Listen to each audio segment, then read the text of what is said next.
Hello again, Guardians. LVnative here with another Destiny video. In today's video, I am going to be covering my particular favorite setup whenever I am running my Striker Titan class in the Crucible. It's a very fun class to play, has a lot of utility, pretty good solid mid-game as well as an amazing super. So, let's take a look at the setup that I like to use. Starting with our grenades, we have our Flashbang Grenade.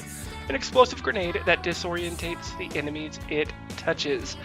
Very fun grenade to use in a lot of situations. In a lot of sixes, this is very fun. You chuck a grenade at someone, if you get any damage marker on them whatsoever, even if it barely touches them, it blinds and disorientates them, takes their radar away, gives you a really good opportunity to close the gap with your Titan skating, get in there close with your shotgun, and finish them off. Very fun grenade to use. Moving on, we have the Pulse Grenade, a grenade that periodically damages enemies inside an explosive radius. Pulses about 4 times or 5 depending on your perk setup. Doesn't really do enough damage though on each of those pulses, in my opinion, to be able to make it that viable. I would usually pass on that. You're better off, I think, to go with either of the other two grenades in this scenario. But the one that almost everyone usually loves to use are the lightning grenades. A grenade that sticks to any surface, periodically emitting bolts of lightning. This is a very fun grenade to use. It can be very effective and can do things that a lot of other grenades just can't do. Let me show you a couple of examples about what I'm talking about, how you can really use these lightning grenades to your advantage. So the lightning grenade can be used both offensively and defensively. Here's a pretty good offensive use of it. We're pushing into their spawn. I stick it on the wall there to completely, cover that entire entrance. It kind of keeps people, makes them stay back. They're afraid to push up because they know they're going to get hit. Defensively, it works as well. Now they're pushing into our spawn. So here we go. I prime this guy with a shot. Go ahead and stick it on that wall. Again, covers that entire entranceway there. I end up getting the kill with the grenade. Very good to keep people out of your spawn. Beginning of the match, it's a choke point. Right at the beginning here, I'm going to stick the grenade. I know a lot of people are going to be flooding into that area. I'm able to get a kill there well after I had already tossed it. A lot of times in that same scenario, I'll actually get multi-kills with a grenade in that spot. And here's one more where they're pushing in. I stick the grenade there again. It covers that entire little entranceway. I get the 2 proc to get the kill. Just a great fun grenade to use. So as you can see, lightning grenades can be very fun to use. For your jumps, the very first one is the increased height. I don't really use it much. It's just not as good as the other two in my opinion. Increased control. Upgrade your jump for better directional control while in the air. Very good to use if you like to Titan skate. This is going to allow you to move around that map incredibly quickly. For that reason, it is my go-to out of them. Although the third jump is not that bad as well. You have the catapult. You can upgrade it to your jump to provide a strong initial burst of momentum. It can be pretty good for just a quick burst jump to get out dangerous situations. But I think the increased control just is going to give you much more utility. You'll use it much more often. Moving on to our super with the Fist of Havoc. You've got Aftermath. Fist of Havoc leaves a damage dealing field in its wake. This could be a very fun perk to use if you're using any area denial type objectives, like control or rift. You can slam that down. If it doesn't get a kill with the Aftermath, people see that pulsing and it will cause them for several seconds to stay back, allow the rest of your team, to move in position, and get some kills, even if your super doesn't get it for you. Up next, you do have Death from Above. After jumping, Fist of Havoc can be aimed at the enemies below. So you literally come in with like a Superman slam into the ground type thing from the air. Can be really fun on wide open maps. I like to use this sometimes, and it allows me to cover just an insane amount of distance and slam right into where the enemy is. A lot of times they never see this one coming. You also have Shockwave.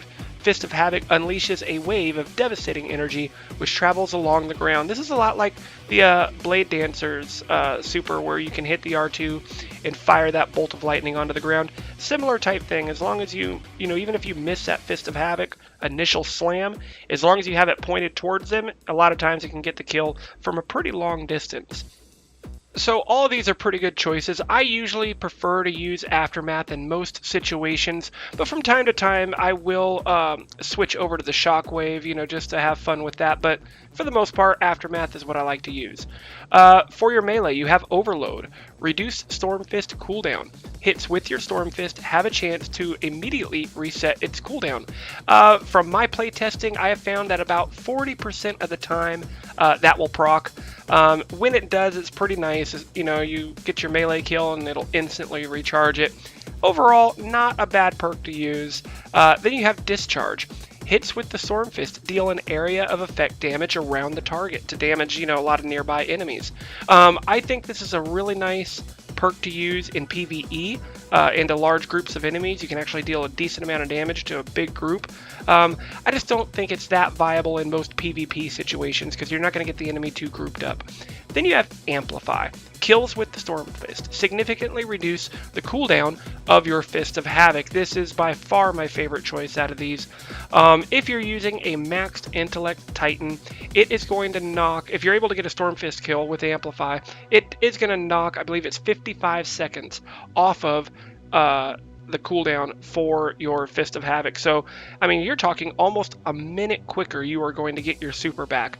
It is a pretty fantastic ability. If you're able to get a second Amplify kill, I think it knocks like another 22 seconds off. But even if you don't get that, a lot of people aren't. But even if you proc it just one time, it really resets that cooldown. For this column here, you're setting up your armor, recover, agility. I prefer to run with a max armor Titan whenever I'm running Striker. It's just the way I choose to play it. I know other people will do others, but for me and most people I see, they like to use that max armor. You've got Headstrong. Sprint faster, and sprinting increases its leap distance for Fist of Havoc. It doesn't increase it that much. It gives you a little bit extra speed and a little bit farther jump on your Fist of Havoc. It's just not a big enough of an increase for me to like to use it. Aftershocks. Increase the duration of your pulse grenades, your lightning grenades, and Aftermath.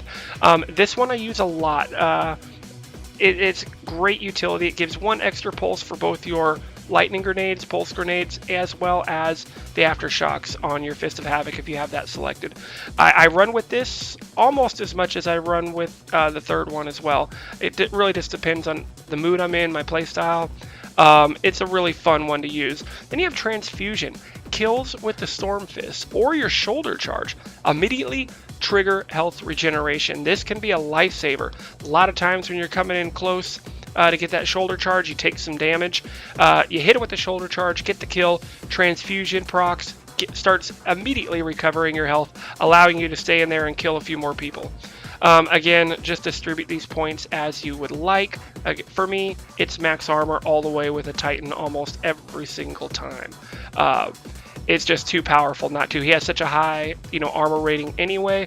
You increase that with the max armor, he's really tough to kill. You want to completely do it, put your Unstoppable on. You are harder to kill while using Fist of Havoc. That's nice, but the main reason people will use this is to completely max out that armor stat, and it makes you take some crazy things that you normally shouldn't. Trip mines are no problem. Even headshots, from certain things that would normally take you out. It just gives you a lot more survivability. In fact, I believe in competitive matches now, the Unstoppable Max Armor Titan is not allowed to be used. Up next, you have the Shoulder Charged. After sprinting for a short time, you're able to press R1 to unleash a devastating melee attack. This is my favorite one to use when I just want to run and gun, and have a little fun with it. This allows some great utility. Use it Titan skating to close the distance on people. Slam into them with that shoulder charge, and a lot of times they never see it coming around a corner or something like that. Very, very fun to use. You do have Juggernaut, though. After sprinting for a short time, you gain a protective shield. This thing makes you extremely tanky if you have max armor with the Juggernaut. Even in a wide open space, people can see you coming. You can sometimes just you don't have to even get crazy with it. Just charge right at them sometimes. They see you coming, they're shooting at you, but your shield keeps you alive long enough for you to get up close and get the kill with your shotgun. If you like to run and gun with that shotgun and be really aggressive with it, Juggernaut is not a bad choice to use, just because it gives you so much protection while you're trying to close that gap. It's a very fun perk to use in a lot of different situations. It really just depends. Sometimes I run with Juggernaut, but the majority of the time I usually like my shoulder charge. I don't know, I just like being able to close the distance, immediately get that shoulder charge kill, start regenerating my health, and move on. But honestly, either one of those choices are pretty fantastic. You can't go wrong either way. But I usually like to run with the shoulder charge and transfusion combo. It's just too fun for me. I get aggressive, close the distance, get the shoulder charge kill, transfusion starts healing me up immediately. But the perks are very flexible, guys. You can adjust some of these around and still be very, very effective based on your particular playstyle. That's going to do it for this video, guys. I hope you enjoyed it. If you did, go ahead and smash that like button. I greatly appreciate it.